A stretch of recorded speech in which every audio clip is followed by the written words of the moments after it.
হৃদয়ে আছে আল্লাহর ভয়, তারা কবু পথ ভুলে যায় না। আল্লাহর প্রেম ছাড়া এই দুনিয়ায় কারো কাছে মাথা নত করে না, ঠিক না? রাতের আধারে যারা সিজদাতে রয়, দু চোখের অশ্রুতে নদী যেন বয়। রাতের আধারে যারা সিজদাতে রয়, দু চোখের অশ্রুতে নদী যেন বয়। ছলনার হাত ছানি যতই আসো, পিছনে ফিরেও তাকায় না। আল্লাহর প্রেম ছাড়া এই দুনিয়ায় কারো কাছে মাথা নত করি না। কথা কোন ঠিক কিনা? আল্লাহ পাকের দরবারে শুকরিয়া আদায় করছি এই কারণে, আল্লাহ পাক আমাদেরকে একটি নূরানি, ইমানি, ইরফানি মজলিসে তথা মাহফিলে মিলাদে আসার তৌফিক দিয়েছেন। বড় করে বলি আলহামদুলিল্লাহ। লক্ষ লক্ষ কোটি কোটি দুরুদ এবং সালাম সৃষ্টির মূল, সৃষ্টির কল্যাণকারক, বিশ্বসভার সভাপতি, যিনার সফর হয়েছে মেরাজ, গমন হয়েছে সিদরাতুল মুনতাহা, যেই নবীজির উদ্দেশ্য ছিল কোরআনের ভাষায় সুম্মা দানা ফাতাদাল্লা ফাকানা কাবা কাউসাইনি আও আদানা, এমন নিকটে আল্লাহ পাকের, এত নিকটে আল্লাহর হাবিবকে আল্লাহ নিয়েছেন, দুই ধনুকের ব্যবধানে যতটুকু ব্যবধান ছিল তার চেয়ে আরো নিকটে, তথা আল্লাহর দিদারই ছিল নবীজির কাম্য। বলেন সুবহানাল্লাহ। যে রাসূলে পাক সাল্লাল্লাহু তাআলা আলাইহি ওয়া আলিহি ওয়াসাল্লাম, ওনাকে আল্লাহ পাক সৃষ্টি না করিলে এই গোটা ব্রাহ্মণ্ড, বিশ্ব ব্রাহ্মণ্ড আল্লাহ পাক সৃজন করতেন না। দয়াল নবীজির উসিলায়, দয়াল নবীজির কারণে আল্লাহ পাক গোটা পৃথিবীকে সাজিয়েছেন। বলেন সুবহানাল্লাহ। সেই নবীজির উম্মত আল্লাহ আমাদেরকে বানিয়েছেন। আমরা খুশি না বেজার? জবানটা খুলে বলি আলহামদুলিল্লাহ। সম্মানিত উপস্থিতি, আমি পবিত্র কোরআনুল কারীমের সূরা শুরার ছোট্ট একটি আয়াতে কারিমে আমি তেলাওয়াত করেছি। এই আয়াতের উপর আমি কথা বলতে চেষ্টা করব, যদি মহান মুনিব আমাকে তৌফিক প্রদান করেন। মদিনাওয়ালার পাওয়ার হাউস থেকে যদি গোলামের জন্য বাজেট হয়, আমার মহান মুর্শিদ কেবলার নজর করমে কথা বলতে চেষ্টা করব। মাওলাই পাক আমাকে বুঝাইবার, আপনাদেরকে বুঝবার, আমল করার তৌফিক আল্লাহ যেন দান করেন। বলেন আমিন। সর্বপ্রথমে আমরা দুরুদ সালাম পড়েছি। এই দুরুদ সালাম পড়ার হুকুম দিয়েছেন আল্লাহ। আল্লাহ বলছেন, ইন্নাল্লাহা ওয়া মালাইকাতাহু ইউসাল্লুনা আলান নবী, নিশ্চয়ই আল্লাহ এবং ফেরেশতারা ইউসাল্লুনা আলান নবী, নবীজির উপর দুরুদ বেজতেছেন। সুবহানাল্লাহ বলেন। আমার প্রশ্ন, দুরুদ শব্দটা কি? দুরুদ শব্দটা তো বাংলা না, দুরুদ শব্দটা হচ্ছে ফার্সি। আরবিতে কি বলা হয়? আরবিতে হচ্ছে সলাত। সলাত তো আমরা জানি নামাজ। তাহলে আল্লাহ কি নবীর উপরে কি নামাজ পড়েন? তাহলে অর্থ নামাজ নেওয়া যাবে না। তাহলে আল্লাহ যে নবীজির উপর দুরুদ পড়েন, তো আমরা জানি সলাত অর্থ নামাজ। তাহলে আল্লাহ পাক নবীজির উপর নামাজ পড়েন না, তাহলে বোঝা গেল তার উপর আরেকটা অর্থ আছে। এই অর্থটা কি? অনেকে বলেছে আল্লাহ দুরুদ পড়েন, আমরাও পড়ি। দুরুদ কি? দুরুদটা কি? তাল গোলালো নাকি লাম্বালো? জিনিসটা কি? দুরুদের বাংলা শব্দ হচ্ছে গীতি, প্রশংসা। বলেন না সুবহানাল্লাহ। অর্থাৎ আল্লাহ তাআলা বলতেছেন, আল্লাহ তাআলা, আমি আল্লাহ তাআলা আমার সকল ফেরেশতা নিয়ে ইউসাল্লুনা আলান নবী, নবীজির উপর, অর্থাৎ নবীজির গুণগান আমি আল্লাহ তাআলা করতেছি, আমার ফেরেশতারাও করতেছি। এ পৃথিবীর উম্মতেরা, ইয়া আইয়ুহাল্লাযীনা আমানু, হে পৃথিবীর ঈমানদারগণেরা, সাল্লু আলাইহি, তোমরা আমার নবীজির প্রশংসা করো, ওয়া সাল্লিমু তাসলিমা, আর রাসূলুল্লাহকে তোমরা সালাতু সালাম জানাও। তাহলে নবীজির উপর প্রশংসা করার হুকুম কার?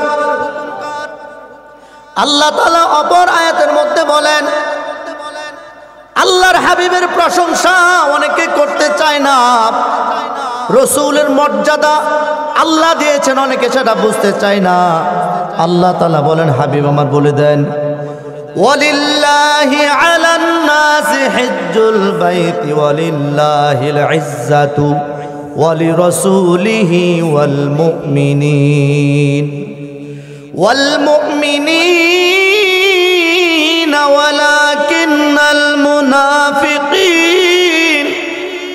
ওয়ালাকিন্নাল মুনাফিকিনা লা ইয়ালামুন। আল্লাহ বলেন, ওয়ালিল্লাহিল ইজ্জাতু ওয়ালিরাসূলিহি, সম্মান আল্লাহর জন্য, সম্মান আল্লাহর রাসূলের জন্য, ওয়াল মুমিনিন, সম্মান মুমিনের জন্য, আল্লাহর ওলিদের জন্য, ওয়ালাকিন্নাল মুনাফিকিনা লা ইয়ালামুন, মুনাফিক যারা তারা আল্লাহ তাআলার সম্মান বোঝে না, নবীজির সম্মান বোঝে না, আউলিয়া কেরামের সম্মান মুনাফিকেরা বোঝে না। ঘোষণা করেছেন আমার আল্লাহ, কথা কোন ঠিক কিনা? এই কারণে জামিউ তিরমিজির মধ্যে আমার নবীজি বলছেন, ইন্না আউলান নাসি বি ইয়াউমিল কিয়ামা আকসারুহুম আলাইয়া সালাতান। নবীজি সাল্লাল্লাহু আলাইহি ওয়াসাল্লাম বলছেন, হাসরের ময়দানে ওই ব্যক্তি আমার নিকটে থাকবে, আমি যদি জান্নাতুল ফেরদাউসে থাকি, আমার উম্মত ওই সমস্ত উম্মত ফেরদাউসে থাকবে কারা? যারা আমি নবীজির উপর বেশি করে দুরূদ ও সালাম পড়বে, আমি আল্লাহর হাবিবের সাথে তারা থাকবে জান্নাতে। বলেন সুবহানাল্লাহ। এই কারণে এলাকার মা বোনেরা, এলাকার বাবাজিরা, মুরব্বী বাবাজিরা, ও আমার কলিজার রুহানি ভাই বোনেরা, তরিকতপন্থী বাবাজিরা, আল্লাহ বলেছেন নবীজির উপর দুরূদ ও সালাম পড়ো। যারা রাসূল পাক সাল্লাল্লাহু আলাইহি ওয়াসাল্লামের উপর দুরূদ শরীফ বেশি বেশি করে পড়বে, সালাতু সালাম বেশি বেশি করে পড়বে, আল্লাহ তাআলা তাদের জীবনের কোনো গুনাহ রাখবেন না। রাত্রে কিংবা দিনে সমস্ত গুনাহগুলি দুরূদের উসিলায় আল্লাহ তাআলা মাফ করে দিবেন। ওই আল্লাহ তাআলা পবিত্র কালামে মাজিদের মধ্যে বলেন, আউযু বিল্লাহি মিনাশ শাইতানির রাজীম, বিসমিল্লাহির রহমানির রহিম, কুল লা আসআলুকুম আলাইহি আজরান ইল্লাল মাওয়াদ্দাতা ফিল কুরবা। আল্লাহ তাআলা ডাক দেয়া বলেন, নবী গো, আপনার পবিত্র জবান দ্বারা বলেন, লা আসআলুকুম আলাইহি আজরান, আমি নবী তোমাদের কাছে কোনো কিছু প্রতিদান চাই না। আল্লাহর হাবিব আমাদের কাছে কি প্রতিদান চাবেন? কারণ ইসলামটা পৃথিবীর জমিনে এমনি তেমনি প্রতিষ্ঠিত হয় নাই। এই ইসলামকে প্রতিষ্ঠিত করতে যাইয়া দয়াল নবী রউফুর রহিম রাহমাতাল লিল আলামিন ওনার পবিত্র শরীর মুবারক থেকে রক্ত মুবারক ঝরিয়েছেন। সাহাবীরা উহুদের প্রান্তরে, বদরের প্রান্তরে, তায়েফের প্রান্তরে, হুনাইনের জমিনে, খন্দকের জমিনে, তাবুকের জমিনে তাজা রক্ত ঢেলে দিয়েছেন। নবী আমার বলেন, এই সমস্তর বিনিময়ে আমি নবী তোমাদের কাছে কোনো কিছু চাই না, একটা জিনিস চাই উম্মত, তোমরা আমার আহলে বায়াতকে তোমরা মহব্বত করবা। বলেন সুবহানাল্লাহ। হযরত আব্দুল্লাহ ইবনে আব্বাস রাদিয়াল্লাহু তাআলা আনহুমা বর্ণনা করলেন, তাফসীরে দুররুল মানসুর এবং রুহুল মাআনির মধ্যে বর্ণনা করা হয়েছে, মান করাবাতুকা হাউলাইল্লাযীনা ওয়াজাবাত আলাইনা মাওয়াদ্দাতুহুম ক্বালা আলিয়ু ওয়া ফাতিমাতা ওয়া ওয়ালাদুহুমা। দয়াল নবী রউফুর রহিম আল্লাহর হাবিব সাল্লাল্লাহু আলাইহি সাল্লামকে বললেন, ইয়া রাসূলুল্লাহ, আপনি বলেছেন আপনার আহলে বায়াতকে মহব্বত করার জন্য। নবী গো, আমরা জানতে চাই আপনার আহলে বায়াত তারা কারা? নবী আমার ডাক দিয়ে বলেন, ক্বালা আলী, সে হচ্ছে হযরত আলী, ওয়া ফাতেমা, তার সহধর্মিণী ফাতেমা, ওয়া ওয়ালাদুহুমা, এবং তার দুই কলিজার টুকরা সন্তান ইমামে হাসান, ইমামে হুসাইন রাদিয়াল্লাহু তাআলা আনহুমা। এই চারজনকে মহব্বত করা মানে আমি রসুলকে মহব্বত করা। বলেন সুবহানাল্লাহ। এই এলাকার বাবাজিরা গভীর মনোযোগ, কারণ কুরআনুল কারীমের মধ্যে আহলে বায়াতের কথা হয়েছে, অথচ আমরা অনেকে আহলে বায়াতের মহব্বত মানুষদেরকে বুঝাতে চাই না। আহলে বায়াত সম্পর্কে নবী আমার বললেন, মাসালু ইন্না মাসালা আহলে বাইতি ফিকুম কামাসালি সাফিনাতিন নূহিন মান রাকিবাহা নাজা ওয়া মান তাখাল্লাফা আনহা হালাকা। নবীজি সাল্লাল্লাহু আলাইহি ওয়াসাল্লাম বললেন, আমার আহলে বায়াত তোমাদের কাছে নূহ আলাইহিস সালামের নৌকার কিস্তির মতো। নূহ আলাইহিস সালামের তুফানের কথা কে না জানে? ওই তুফানে নূহ আলাইহিস সালামকে মুহাব্বত করেনি ছাড়া সমস্ত মানুষগুলি পানিতে ডুবে তারা মারা গিয়েছিল। সেদিন তারা কেউ বাঁচতে পারে নাই। যারা নূহ আলাইহিস সালামের কিস্তির মধ্যে আরোহণ করেছিল তারা বেঁচে গিয়েছে। আজকে শেষ জামানায় আমাদের উপর টর্নেডো হয় না, আমাদের উপর প্রাকৃতিক দুর্যোগ যদিও হয়, এগুলি কথা বলা হয় নাই। ইমানের উপর আখিরি জামানার মধ্যে ইমানের উপর টর্নেডো শুরু হবে, মহাপ্লাবন শুরু হবে। ওই সময়, আজকের এই সময়ে যদি আমরা আহলে বায়াতের মহব্বতকে দামানকে ধরে রাখি, এদের আদর্শ যদি আমরা গ্রহণ করি, হযরতে মাওলা আলী আলাইহিস সালাম, হযরতে ফাতেমা এবং তার দুই সন্তান ইমামে হাসান, ইমামে হুসাইন, যারা সাইয়্যিদা শাবাবি আহলিল জান্নাহ, জান্নাতে সর্দার যারা, তাদেরকে যদি আমরা মহব্বত করি, তাহলে আমরা ঈমান ধ্বংস হবে না, আমাদের ঈমান নিয়ে আমরা কবরে যেতে পারবো। বলেন সুবহানাল্লাহ। এদের মোহাব্বত, এদের ভালোবাসা ফরজ। এখানে মঞ্চ উপবিষ্ট কারাম যারা রয়েছেন, আহলে বায়াতকে ভালোবাসা ফরজ। নামাজ যেমন ফরজ, আহলে বায়াতকে ভালোবাসাও ফরজ।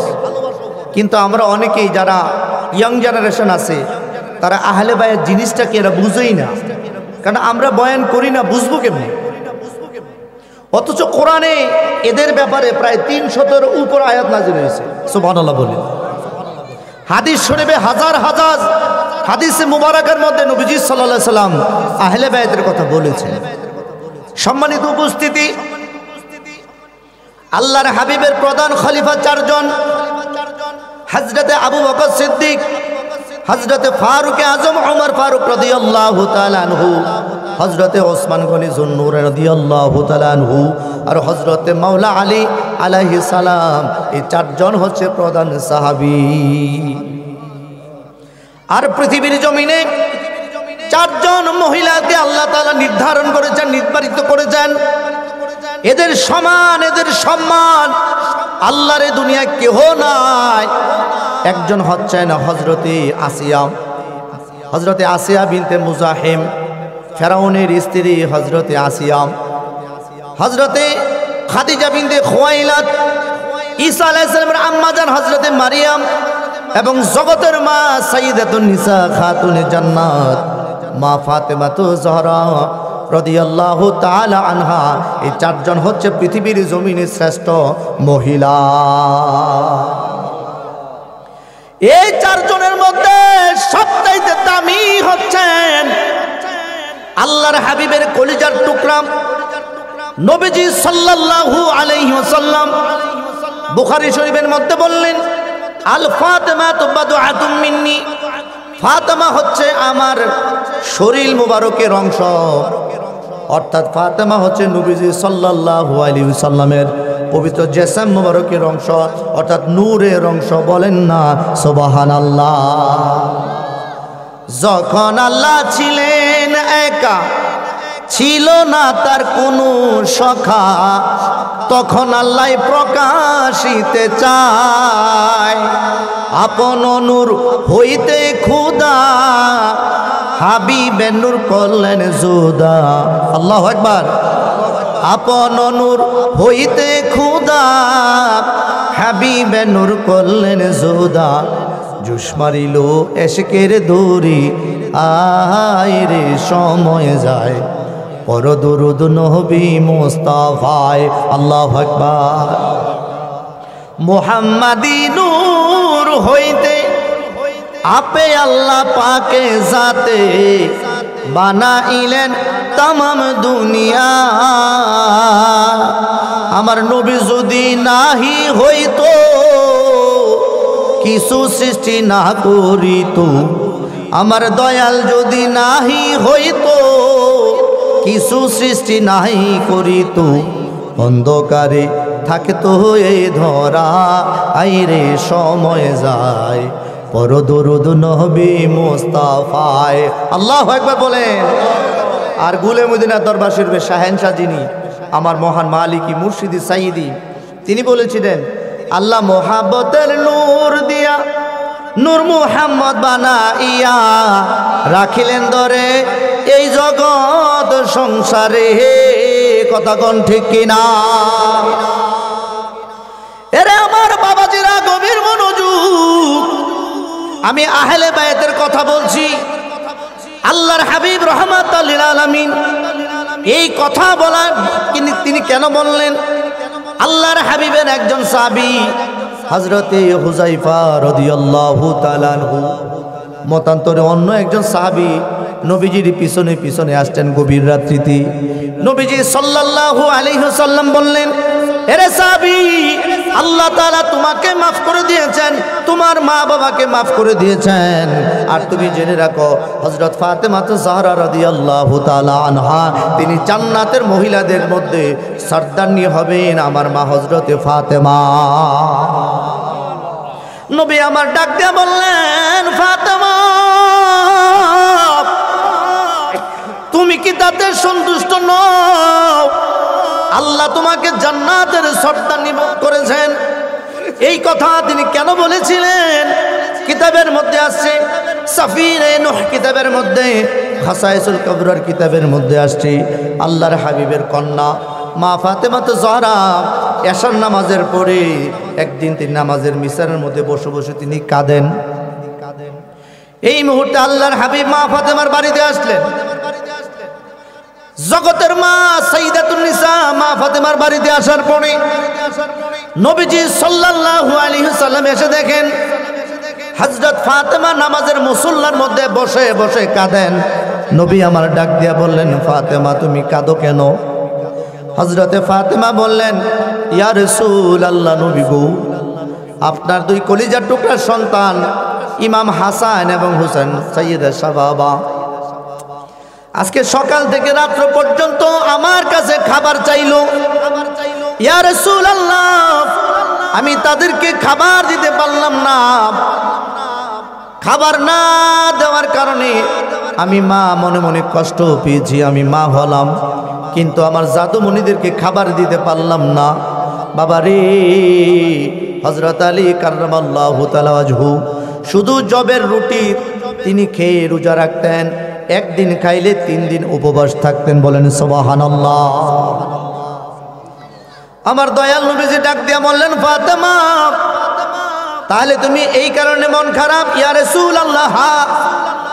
দয়াল নবীজি রউফ রহিম বললেন, তুমি যে নামাজের মধ্যে বসে নামাজ পড়তেছো, নামাজের মুসল্লাটা তুমি একটু কিনারা তুমি উঠাও। হযরতে ফাতেমা বলে, ইয়া রাসূলুল্লাহ কেন উঠাও? নামাজের বিছানা যখন একটু উঠাইলেন, তাকায় দেখে বন্ধুরে যাই নামাজের ভিতর নিচ দিয়া গলিত স্বর্ণের নহর প্রবাহিত। বলেন সুবহানাল্লাহ। নবীজি সাল্লাল্লাহু আলাইহি ওয়াসাল্লাম বললেন, ফাতেমা যদি তুমি দুনিয়া চাও এখান থেকে মন মতো স্বর্ণ উঠায় নাও, আর রাজরানীর মতো পৃথিবীর জমিনে আরামে সুরা বাজবা। ফাতেমা রে, দুনিয়া যদি পাও কিয়ামতের ময়দানে আমি রহমাতাল লিল আলামিনকে কিন্তু তুমি পাবা না। আম্মাজান ফাতেমা ডাক দিয়া বললেন, ইয়া রাসূলুল্লাহ, হে দুনিয়া কামাই করার জন্য আমি ফাতেমা পৃথিবীর জমিনে আসি নাই। নবী গো, দুনিয়া আমার দরকার নাই, অর্থ সম্পদ দরকার নাই, স্বর্ণ অলংকারের দরকার নাই। আমার দরকার আখিরাত, আমার দরকার আল্লাহর হাবিব, আমার দরকার আল্লাহ তাআলা। আল্লাহ রসুল যদি পায়, আখিরাত যদি শান্তি হয়, আমার এই স্বর্ণ অলংকারের কোনো দরকার নাই। বলেন সুবহানাল্লাহ। তাহলে বোঝা গেল দারিদ্রতা তাদের ইচ্ছাধীন, দয়াল নবীজের দারিদ্রতা তার ইচ্ছাধীন, মাওলা আলীর দারিদ্রতা তার ইচ্ছাধীন, ইচ্ছা করে দরিদ্রতা নিছে।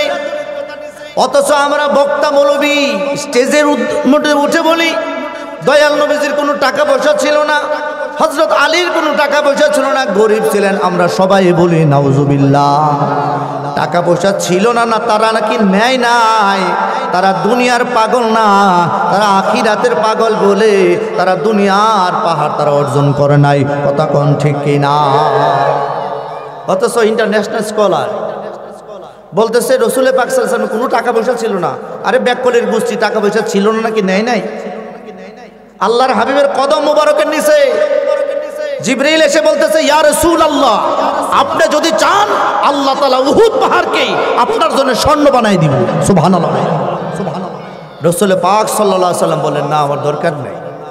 উহুদ পাহাড় যদি স্বর্ণ হয়, তার মতো এত দামি, এত বড় লোক, এত ধনী পৃথিবী থেকে দ্বিতীয়টা পাওয়া যাবে? তাহলে রাসূলুল্লাহ কি গরিব ছিলেন নাকি না ইচ্ছা করে গরিবী হালত নিয়েছেন? কারণ এই মেঘনা বাজার, ভঙ্গারচর, এই এলাকার মধ্যে বালাপুর সহ আমাদের মাধবদী, নরসিংদী সহ এমন অনেক গরিব থাকবে যারা দিনে আনবে দিনে খাবে। কথা বলেন ঠিক কিনা? এদেরকে শিক্ষা দেওয়ার জন্যে আল্লাহর হাবিব, তাদের মডেল হওয়ার জন্যে আল্লাহর হাবিব ইচ্ছা করে তিনি দারিদ্রতা গ্রহণ করেছেন। বলেন আলহামদুলিল্লাহ। সুতরাং আন্তাজি ফতোয়া দিলে চলবে না। বাজার মা ফাতেমা বললেন, ইয়া রাসূলুল্লাহ, আমার অর্থ সম্পদের দরকার নাই নবী গো, ইয়া হাবিবাল্লাহ, আমার এইগুলি দরকার নাই। তখন আমার নবীজি সাল্লাল্লাহু আলাইহি ওয়াসাল্লাম বললেন, ফাতেমা রে,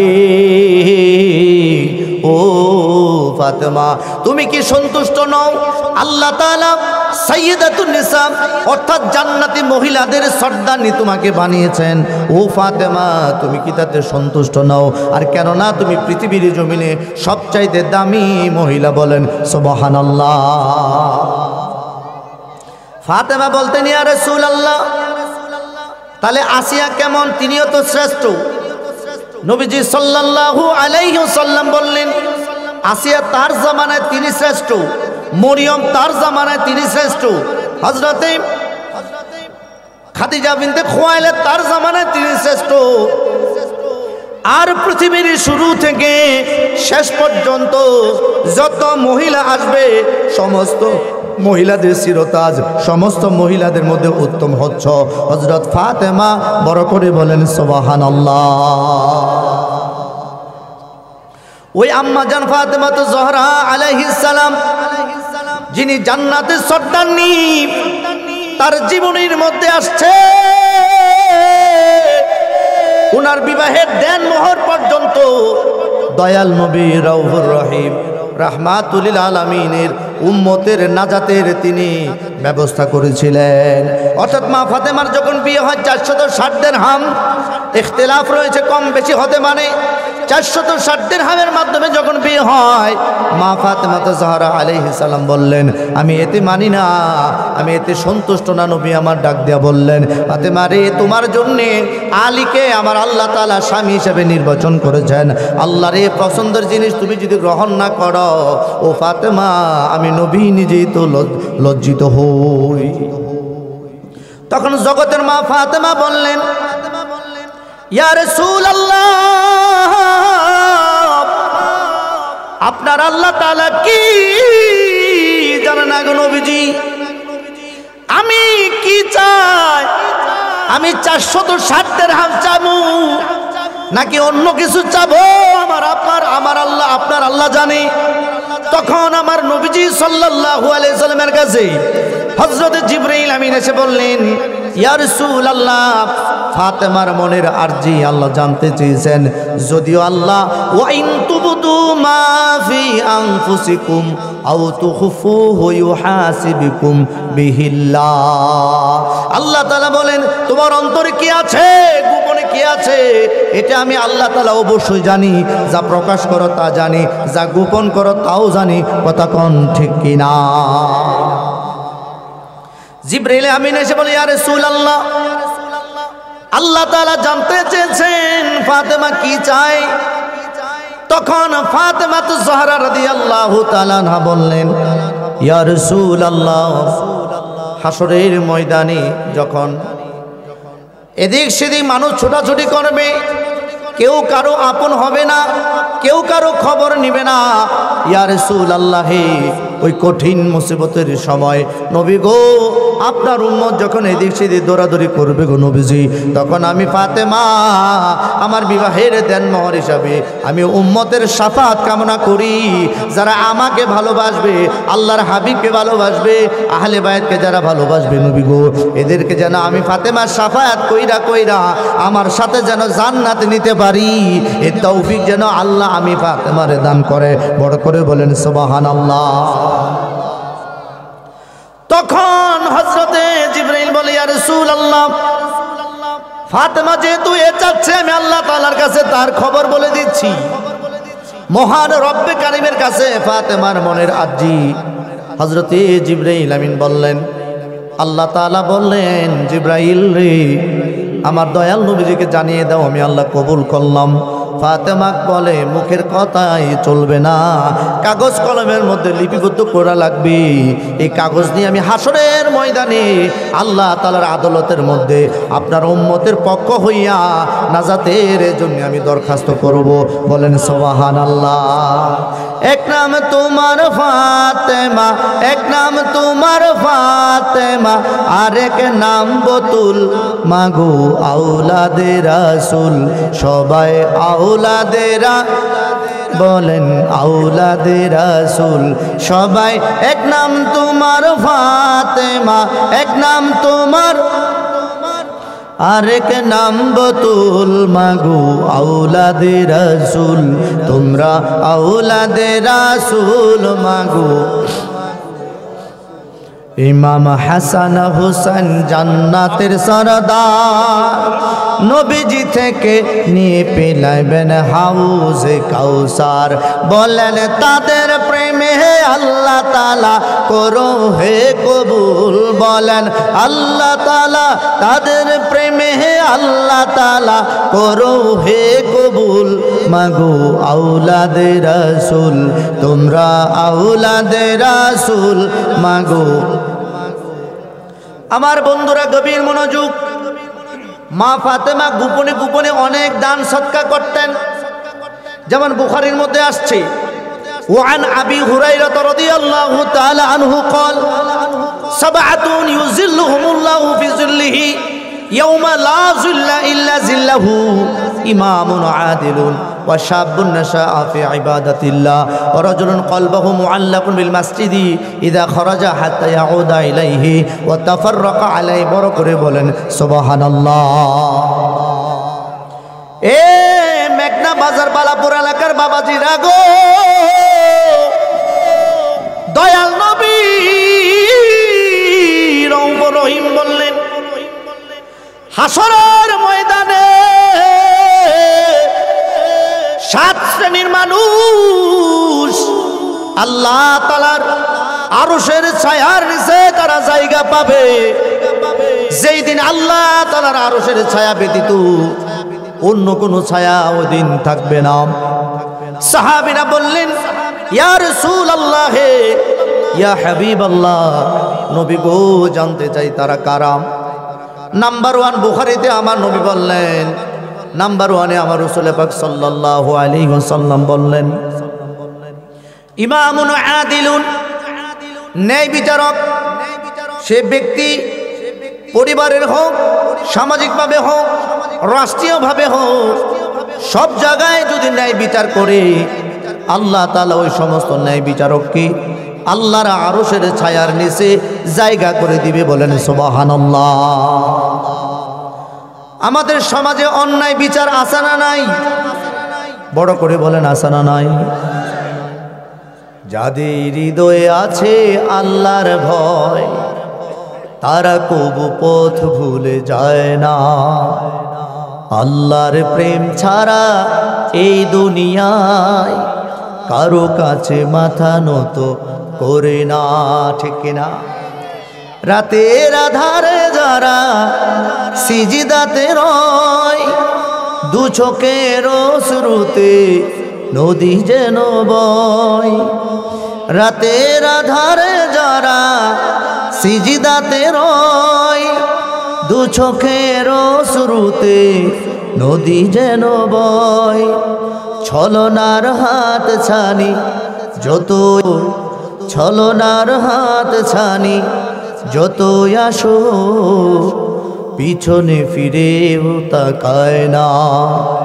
আল্লাহর প্রেম ছাড়া এই দুনিয়ায় কারো কাছে মাথা নত করি না। কথা কোন ঠিক কিনা? এখানে জনাব রাসেল সাহেব আছেন, বিজ্ঞ ব্যক্তিরা এখানে রয়েছেন, মঞ্চ বিশিষ্ট যারা রয়েছেন। পায়ে হাত দ্বারা বলি, যদি বিচার করি আমরা যেন ন্যায় বিচার করি, অন্যায়কে যেন ন্যায় না বানাই, ন্যায়কে যেন অন্যায় না বানাই। যদি আপনি একটা ন্যায় বিচার করেন, হাসরের ময়দানে আর কোনো আমল আর থাকুক আর না থাকুক, ঈমান নামক দৌলত যদি আপনার থাকে, একটা ন্যায় বিচারকে উসিলা করে আল্লাহ তাআলা আপনাকে আল্লাহর আরশের ছায়ার নিচে জায়গা করে দিবে। দ্বিতীয়ত আমার নবীজি বললেন, ওয়াশাবুন নাশা ফি ইবাদাতিল্লাহ। দয়াল নবী রউফুর রহিম ডাক দিয়া বললেন, ওই সমস্ত যুবক যাদের জিন্দেগি, যাদের যৌবনকাল আল্লাহর ইবাদতে কাটিয়েছে, 5 ওয়াক্ত নামাজ পড়েছে, মা বাবার খেদমত করেছে রে বন্ধু, নেশা নামক যিনি হাতের মধ্যে নেয় নাই, ভালো করে জীবনটার পরিচালনা করেছে, অর্থাৎ জিন্দেগি ভর যৌবন থাকতে ইবাদত করেছে। অনেক মানুষ বৃদ্ধ হইলে ইবাদতে মন ঢুকে, যৌবনকালে ইবাদত করতে মন চায় না, শুধু মন চায় যেন রঙের ঘোড়া দৌড়াই। কথা কোন ঠিক কিনা? দয়াল নবী যে ডাক দেয়া বললেন, যুবক রে, ওয়াশাবুন নাশা ফি ইবাদাতিল্লাহ। ওই সমস্ত যুবক যাদের আল্লাহর ইবাদতে জিন্দেগি কাটায়, আল্লাহ তাআলা তাদেরকে আল্লাহর আরশের ছায়ার নিচে জায়গা দিবে। ইমামে হাসান এবং হুসাইন রাদিয়াল্লাহু তাআলা আনহুমা জিন্দেগি ভর আল্লাহর ইবাদতে নবীর প্রেমে কাটিয়েছেন। কথা কোন ঠিক কিনা? সম্মানিত ভাইয়েরা আমার, তৃতীয়ত আমার নবী বললেন, ওয়ারাজুলুন কলবুহু মুআল্লাকুন বিল মাসজিদি ইদা খরাজা হাত্তা ইয়াউদা ইলাইহি ওয়া তাফাররাকা আলাইহি। দয়াল নবী রউফুর রহিম ডাক দিয়া বললেন, ওয়ারাজুল মুআল্লাকুন বিল মাসজিদি। ওই সমস্ত মানুষ যাদের অন্তর মসজিদের সাথে যুক্ত, মসজিদের মধ্যে নামাজ পড়ে 5 ওয়াক্ত, মসজিদের মধ্যে দান সদকা করে, মসজিদের মধ্যে নজর রাখে। নবী আমার ডাক দিয়া বললেন, ওয়ারাজুলুন তাসাদ্দাকা ওয়ারাজুলুন কলবুহু মুআল্লাকুন বিল মাসজিদি। ফজরের নামাজ পড়ে, যোহরের নামাজের জন্য অপেক্ষা করে, কখন আমি মসজিদের নামাজ পড়ব। আবার যোহরের নামাজ পড়ে আসরের নামাজের জন্য অপেক্ষা করে, কখন আমি মসজিদের নামাজ পড়ব। আসরের নামাজ পড়ে আবার মাগরিবের জন্য অপেক্ষা করে, বলে আমি কখন নামাজ পড়ব। মাগরিবের নামাজ পড়ে আবার এশার নামাজের জন্য অপেক্ষা করে, বলে আমি কখন নামাজ পড়ব। আবার এশার নামাজ পড়ে তাড়াতাড়ি ঘুমায় যায়, ফজর নামাজ পড়বে। এই ধরনের টেন্ডেন্সি, এই ধরনের মানসিকতা যাদের থাকবে, নবী আমার ডাক দিয়া বললেন, ওই সমস্ত মানুষ আল্লাহর আরশের ছায়ার নিচে জায়গা পাবে। এদিকের মানুষ সুবহানাল্লাহ বাড়ি গিয়া কইেন, আর একটু বড় করে বলেন সুবহানাল্লাহ। আমি তো জানি আপনারা কোন গাঙ্গের মাছ, আমি বুঝতেছি কি যে চাচ্ছেন আপনারা। একটু বসেন, যেহেতু এখানে তাদের অনেক সময় অনেক কম, আমি জানি, কারণ নেতা নীতি জনাব আকরামুল হাসান মিন্টু, সিনিনি সাহেব, মিন্টু ভাই আমার বাড়ির পাশে, আমি ওনার বাড়ির পাশে আর কি, আমার কাকার ছেলে। তো আমার কি লাগে, কথা কয় না, আমার স্বাস্থ্য ভাই লাগে, মিন্টু সাহেব, আকরামুল হাসান মিন্টু ভাই। তো ওনার বাড়ির লোক আমি। তো ভাই কালকে আমার সাথে বিকেলে কথা বলছে, আজকে মনে হয় কোথায় আমাদের পুটিয়া আসছে, গেছিলেন নাকি ওইদিকে। তো যাই হোক, নেতারা কি চায়, তাদের সময় কম আমি জানি, এদের পিছনে সময় দিয়ে এদের পাওয়া যায় না, তারপরে তারা বসে রয়েছে। আপনারা কি বেজার হয়েছেন? তো আল্লাহ এদের হায়াত বাড়ায় দিলে আমরা খুশি না? এরা যেন সামাজিকভাবে সমাজের খ্যাতমত করতে পারে, দোয়া করতাম না? বলে না আমিন। তারপরে চলেন আমরা তো লাইনটা সোজা করি। নিদান কালের দয়াল নবী, নিদান কালের যারে আমরা চিনলাম না, যাহার প্রেমে পাক রব্বানা, বলেন যাহার প্রেমে মোহব্বতের নূর দিয়া নূর নবীজি বানা, নাকি মাটি দিয়া, কি দিয়া? আল্লাহ মোহব্বতের নূর দিয়া নূর নবীজি বানা, কদ জাআকুম মিনাল্লাহি কদ জাআকুম, কুরআনেতে ঘোষণা যাহার প্রেমে, মাশাআল্লাহ না, বলেন যাহার প্রেমে মজিয়াছেন, মেরাজেরি দাওয়াত দিয়া নিলেন আল্লাহ বুরাক, সুবহানাল্লাজি আসরা, বলে সুবহানাল্লাজি, কুরআনেতে ঘোষণা যাহার প্রেমে পাক রব্বানা, বলেন যাহার প্রেমে। আরে নিদান কালের দয়াল নবী, নিদান কালের যারে আমরা চিনলাম না, যাহার প্রেমে আর যাহার প্রেমে। আরে অদম কাঙ্গাল কাঁদিয়া বলে, ওগো আমার মৌত নিদানের কালে, ও পাকে মোহাম্মদ নামের ধ্বনি, পাকে মোহাম্মদ নামের ধ্বনি আমি যেন ভুলি না, যাহার প্রেমে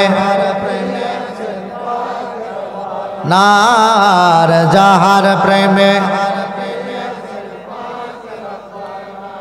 আমার মহান মুর্শিদ কেবলা বলছেন, আরে অদম বাসার কাঁদিয়া বলি, ওগো আমার মৌত নিদানের কালে, পাকে মোহাম্মদ নামের ধ্বনি, পাকে মোহাম্মদ নামের ধ্বনি আমি যেন না, যাহার প্রেমে মজিয়াছেন রব্বানা, বলেন যাহার প্রেমে।